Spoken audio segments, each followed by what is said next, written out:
Hello friend, শুভ সকাল। কেমন আছো তোমরা? আশা করি ভালো আছো।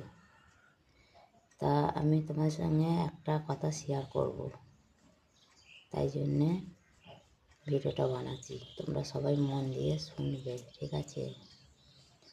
দেখো, কালকে আমাদের বাড়িতে একটা প্রচুর অঘটন ঘটে গেছে কালকে। আর এই কদিন তো আমার শরীরটা এমনিতেই খারাপ, ভালো ছিল না। আজ একটু ভালো আছি। তো কালকে কি হয়েছে, কালকে তো তখন দাদা ভাই ট্রাক্টর চালায়, ট্রাক্টর চালাই। দিয়ে কালকে রাত 4টে বাজছে, তখন গাড়ি নিয়ে গেছে, ঠিক আছে? দিয়ে গাড়িটা নিয়ে গেছে, দিয়ে মনে কর চায়ের দোকানে গাড়িটা দাঁড় করিয়েছে। দিয়ে চা খাচ্ছে, 4:30টার সময় চা খাচ্ছে। চাটা খায়নি, বিস্কুটটা কেবল নিয়েছে, দিয়ে সব একটা করে বিস্কুট নিয়ে খেয়েছে, আর চাটা হাতে ধরেছিল। আর গাড়িতে একজনে বসেছিল, আর দুজন দাদা ভাই আর একজনের নিচে ছিল চায়ের দোকানে, গাড়ির চায়ের দোকানে কাছে দাঁড় করিয়েছে। আর কালকে কি একটা ঘটনার জিনিস হয়েছে, দেখো, গাড়িটা দাঁড়িয়ে আছে, আর একটা ডাম্পার এসছে না, তোমার দাদা ভাইয়ের গাড়িটাকে পেছন দিয়ে তো ধাক্কা দিয়ে দিয়েছে জোরসে।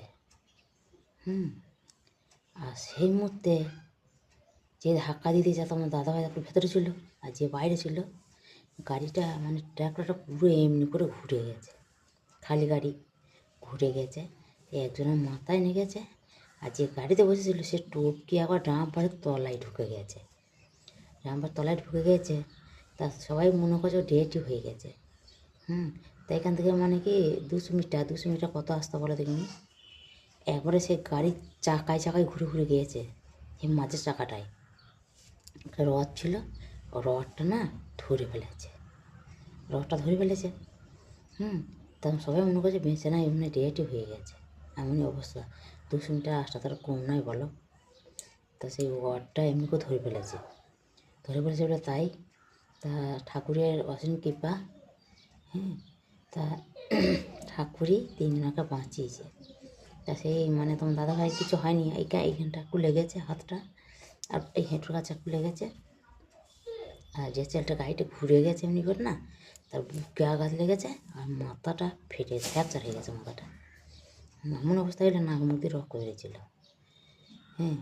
আর যার এমনি গাড়ি চাকায় বলে ডেট হয়ে গেছে, ওর এইখানটা সেই পাতি দিয়ে অপারেশন করতে হবে। আর সেই বাচ্চাটা এতটা